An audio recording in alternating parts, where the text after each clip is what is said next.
आज आम्ही त्याच्या वचनामध्ये पाहत असताना इब्री लोकास पत्र याचा 7वा अध्याय आणि त्या 7व्या अध्यायामधून काही त्याचे स्वभाव गुण पाहणार आहोत. ते स्वभाव गुण आम्ही 7वा अध्याय आणि 26व्या वचनामध्ये पाहतो.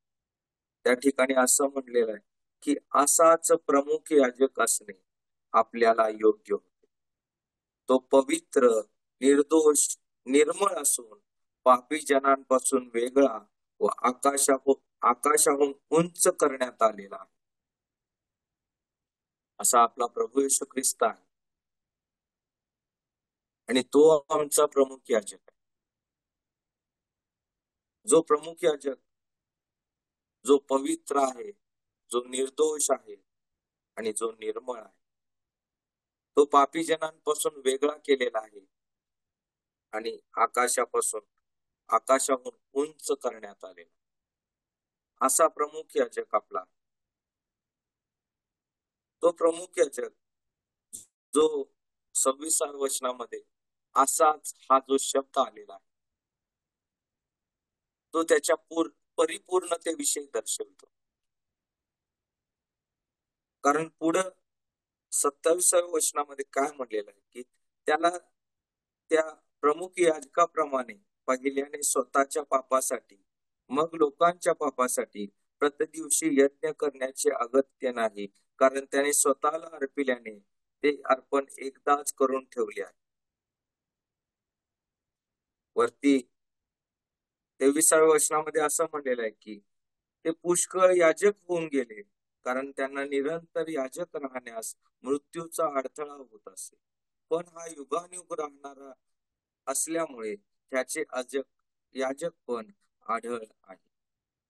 त्यामुळे ह्याच्याद्वारे देवाजवळ जाणाऱ्यांना पूर्णपणे तारण्यास हा समर्थ आहे, कारण त्यांच्यासाठी मध्यस्थी करण्यास हा सदा जिवंत आहे. आपला प्रभू येशू ख्रिस्त हा सदा जिवंत आहे. तो आम्हाला तारण्यास समर्थ आहे. त्याचे स्वभाव गुण पाहत असताना त्याच्या स्वभाव गुणामध्ये ह्या गोष्टी देखील आपण पाहतो की हा समर्थ आहे आणि हा अखिल मनुष्य जातीस तारण्यास समर्थ आहे. त्याने आमचं तारण केलं. त्या प्रभू येशू ख्रिस्ताने आमचं तारण केलं. जो प्रभू येशू ख्रिस्त अखिल मनुष्य जातीचं तारण करण्यास या पृथ्वी तलावरती आला, तो तारण करण्यास समर्थ आहे आणि तो सदा जिवंत असा परमेश्वर आहे. तो सदा जिवंत असा परमेश्वर. आपण पाहिले की असाच हे त्याची परिपूर्णता दर्शवते. त्याचं परिपूर्ण आपल्याला त्या ठिकाणी मनुष्य पण आणि देव पण देखील दिसत. कलसेकराच्या पत्रामध्ये जेव्हा आपण जातो, कलसे 2 मध्ये असं म्हणलेलं आहे, कारण ख्रिस्ताच्या ठाईच देवपणाची सर्व पूर्णता मूर्तिमान वसते. पौल देखील त्या ठिकाणी ख्रिस्ताच्या ठाईच देवपणाची सर्व पूर्णता मूर्तिमान वसते असं सांग. कारण त्या प्रभू येशू ख्रिस्ताच्या जीवनाचा जर अभ्यास केला, जर आपण शास्त्र वाचलं, तर त्याच्या जीवनामध्ये हे जे 3 गुण आहेत, पवित्र, निर्दोष आणि निर्मळ, हे जे 3 गुण आहेत, हे प्रामुख्याने 3 गुण आपल्याला वारंवार दिसतात. त्याच्या जीवनामध्ये आपण हे गुण आपण वारंवार पाहतो. तो 100% पवित्र आहे, 100% निर्दोष आहे आणि 100% निर्मळ देखील आहे. आपण पहिल्या पेत्रामध्ये आपण पहिल्या अध्यायामध्ये 16व्या वचनामध्ये पाहिलं तर तो काय म्हणतो की मी पवित्र आहे. तो सांगतो मी पवित्र आहे. तो त्याचं स्वतःच स्टेटमेंट तिथं देतो की मी पवित्र आहे. त्याच्या पवित्रपणाबद्दल आपण त्याच पहिल्या पेत्रामध्ये 2ऱ्या अध्यायामध्ये आणि 22व्या वचनामध्ये पाहतो की त्याने पाप केले नाही, त्याच्या मुखामध्ये कपट आढळले नाही. त्याच्या पवित्रपणाचा हा एक महत्वाचा गुण आहे. कारण हा महत्वाचा गुण काय आहे? कारण आम्ही पापी आहोत आणि आमच्या पापांकरिता एक पवित्र असा जो याजक आहे, तो याजक असा आमचा प्रभू येशू ख्रिस्त. त्याने पाप केले नाही, त्याच्या मुखात कपट आढळले नाही. तो इतका पवित्र आहे की त्याच्या पवित्रतेबद्दल शास्त्र आपल्याला नेहमी सांग. शास्त्रामध्ये आपल्याला नेहमी पाहावयास मिळतं की त्याच्या पवित्र जीवनाविषयी आपल्याला त्या ठिकाणी पाहावयास मिळतं. आपण त्याच्या पवित्रतेविषयी आपण पाहत असताना आपण निर्गमाच्या पुस्तकामध्ये जाऊया.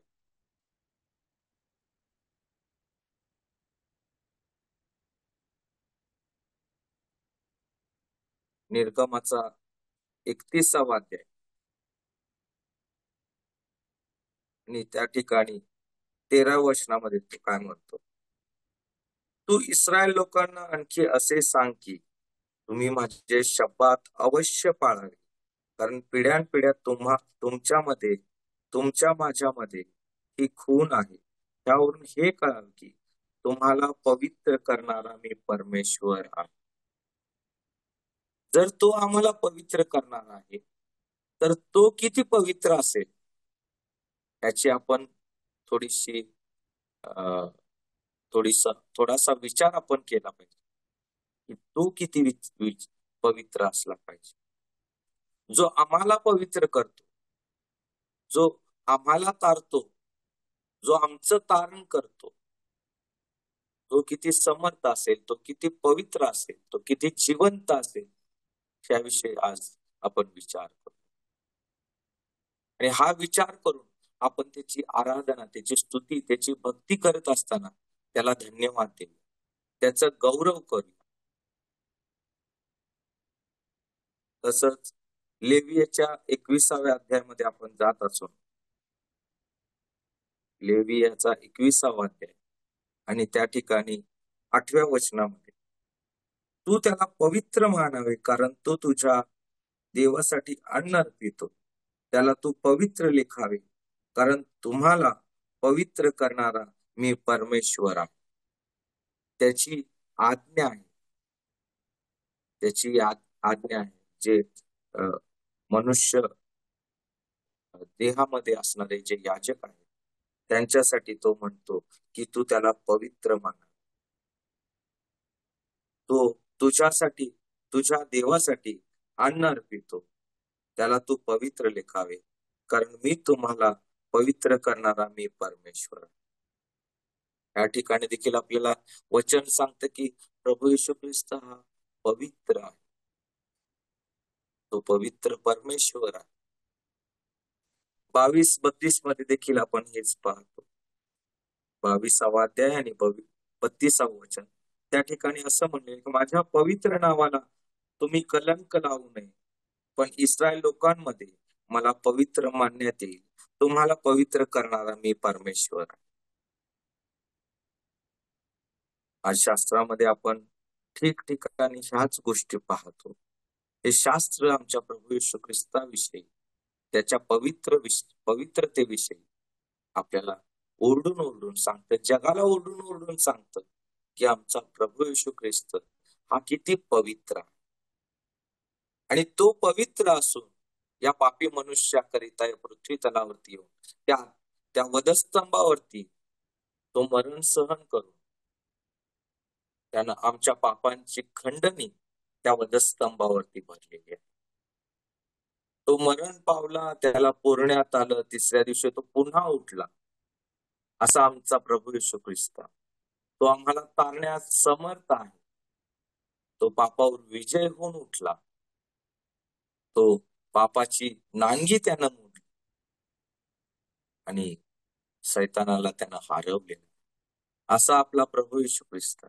आणि तो प्रभू येशू ख्रिस्त आम्ही पाहिला, तो पवित्र आहे. त्याच्या पवित्रतेविषयीचे गुण आम्ही या ठिकाणी पाहिले. लेवियमध्ये देखील 11व्या अध्यायामध्ये आणि 45व्या वचनामध्ये देखील आम्ही हेच पाहतो की तो पवित्र आहे. 19:2 मध्ये देखील तेच पाहतो की तो पवित्र आहे. 20:26 मध्ये देखील पाहतो की तो पवित्र आहे. आम्ही त्याच्या पवित्रतेविषयी ठिकठिकाणी पाहतो. अनेक ठिकाणी त्याचं पावित्र्य आम्हाला पाहावयास मिळतं. अनेक ठिकाणी आम्ही त्याचं पावित्र्य पाहून आम्ही त्याचा गौरव करू शकतो. आज आम्ही त्याचा गौरव करतो कारण तो पवित्र आहे. आज आम्ही त्याची आराधना करतो कारण तो पवित्र आहे. आणि हा पवित्र प्रभू येशू ख्रिस्त जो आमचा प्रमुख याजक आहे, तो प्रभू येशू ख्रिस्त पापी जनांपासून वेगळा केलेला आणि आकाशाहून उंच करण्यात. फिलिपेकराच्या पत्रामध्ये ज्यावेळा आपण जातो त्यावेळेला त्याला देवाने अतिउच्च केलेला आहे, अतिउच्च करण्यात आलेला प्रभू येशू ख्रिस्त तो आकाशाहून उंच करण्यात आलेला. दुसरी गोष्ट आपण त्याचा निर्दोषपणा पाहणार. निर्दोषपणा पाहत असताना तेच आपण जे मगाशी पाहिलं की त्याच्या मुखामध्ये कपट आढळलं नाही. पिलात देखील त्याच्या निर्दोषीपणाविषयी सांगतो. पिलात देखील म्हणतो की ह्या मनुष्याच्या रक्ताविषयी मी निर्दोष आहे. जो पिलात जो त्या ठिकाणी प्रमुख व्यक्तीचं काम करत होता, त्या व्यक्तीकडे गुन्हेगाराचा न्याय, एक प्रकारचा न्याय करण्याचं काम किंवा त्या ठिकाणची प्रजेविषयीच व्यवस्था किंवा कायदा सुव्यवस्था लावण्याचं काम जो पिलात पाहत असे, तो पिलात देखील प्रभू येशू ख्रिस्ताविषयी म्हणतो की याच्या रक्ताविषयी मी निर्दोष आहे. आम्ही प्रभू येशू ख्रिस्ताविषयीचे जे गुण पाहत आहोत, त्या गुणांमध्ये आपण दुसरा गुण पाहत आहोत की तो निर्दोष आहे. तो निर्दोष होता. आणि ह्या ठिकाणी आम्ही पाहिलं की त्याच्या निर्दोषतेविषयी पिलात देखील साक्ष देतो की तो निर्दोष आहे. त्याचप्रमाणे त्याचा तिसरा जो गुण आहे निर्मळ, त्या निर्मळतेविषयी आपण जर पाहिलं तर इयोबाच्या पुस्तकामध्ये जाऊया. इयोबाचं पुस्तक याचा 25वा अध्याय आणि तिथं 4थ्या वचनामध्ये पाहिलं तर आपल्याला समजेल, मर्त्य मानव देवापुढे नीतिमान कसा ठरेल, स्त्रीपासून जन्मलेला पुरुष निर्मळ कसा ठरेल. आज ही जी निर्मळता आहे, ती निर्मळता आपल्या प्रभू येशू ख्रिस्तामध्ये आहे. आणि त्याच्याविषयी पाहत असताना आपल्याला पापी स्त्रीच्या उदाहरणातून आपण जर पाहिलं की ती जेव्हा प्रभू येशू ख्रिस्ताकडे येते, प्रभू येशू ख्रिस्ताकडे न्याय मागते, प्रभू येशू ख्रिस्त म्हणतो की तुम्हामध्ये जो कोणी पापी नाही त्याने प्रथम तिला दगड मारावा. ते प्रत्येक जण निघून जातात आणि प्रभू येशू ख्रिस्त देखील त्या स्त्रीला निर्दोष ठरवतो. त्याच्या मनामध्ये तिच्या विषयी काहीही कपट आपल्याला त्या ठिकाणी पाहता येत नाही, पाहत नाही आपण त्या ठिकाणी. आमचा प्रभू येशू ख्रिस्त हा किती निर्मळ आहे हे देखील आपण त्या ठिकाणी पाहतो. पुढे म्हणलेलं आहे की पहा त्याच्या दृष्टीने चंद्र निस्तेज आहे आणि तारेही निर्मळ नाही. त्याच्या निर्मितीविषयी जी उत्पत्तीच्या पहिल्या अध्यायामध्ये आपण पाहतो, जी त्याची निर्मिती आहे, त्या निर्मितीविषयी या ठिकाणी सांगितलेलं आहे. चंद्र ही निस्तेज आहे आणि तारेही निर्मळ नाही. आज तोच चंद्र आणि तेच तारे त्याच्या नियंत्रण कक्षेत आहेत, त्याच्या आज्ञेमध्ये आहेत आणि त्यांना तो म्हणत आहे की ते निर्मळ नाही. तो प्रभू येशू ख्रिस्त हा किती निर्मळ आहे, त्याच्या निर्मळतेविषयी जर पाहिलं तर वचनामध्ये सांगितल्याप्रमाणे मर्त्य मनुष्य देवापुढे नीतिमान कसा ठरेल. आज आम्हाला देखील प्रभू येशू ख्रिस्ताविषयी अधिक जाणून घ्यायचं आहे आणि प्रभू येशू ख्रिस्ताविषयी आम्ही देखील अधिक जाणून घेण्याकरता कमी पडत आहोत, कारण आम्ही ज्ञानाने उणे आहोत. आमचं उणपण हे त्या पापामुळे आहे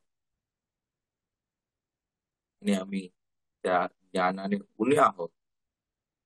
आणि असं असताना त्या प्रभू येशू ख्रिस्ताने आम्हाला त्या जगातून, त्या पापी लोकांमधून आज आम्हाला वेगळं केले. आम्हाला त्या सैतानाच्या अधिकाराखाली असून आम्हाला त्यानं वेगळं केलेलं आहे. आणि तो प्रभू त्याच्या वचनामध्ये, त्याच वचनामध्ये आपल्याला नेहमी सांगतो की तुम्ही देखील पवित्र असा. आमचा प्रभू किती पवित्र आहे आम्ही वचनातून पाहिलं, आणि तो आम्हाला सांगतो की तुम्ही पवित्र असा. आज आमचा प्रभू आम्हाला सांगतो की तुम्ही पवित्र असा. तो ठिकठिकाणी आपण पाहिलेलं म्हटलेलं आहे की तुम्हाला पवित्र करणारा मी परमेश्वर आहे, तुम्हाला पवित्र करणारा मी परमेश्वर आहे, असं ठिकठिकाणी आपण वचनातून पाहिलं. तोच प्रभू आपल्याला आता सांगतो की तुम्हीही पवित्र असा, कारण मी पवित्र आहे. खरोखर आमचा प्रभू किती पवित्र आहे. तो आम्हाला तारण्यास समर्थ आहे, तो जिवंत आहे, तो सदा जिवंत आहे आणि तो युगानुयुग याजक आहे. आज तो प्रभू आम्हाला पवित्र असा, पवित्र राहण्यास तो आम्हाला सांगत आहे. त्याच्या पवित्रतेविषयी त्याची तो जसं सांगतो की तुम्ही पवित्र असा, त्याविषयी आपण एक वचन पाहत असताना इफिसकरास पत्र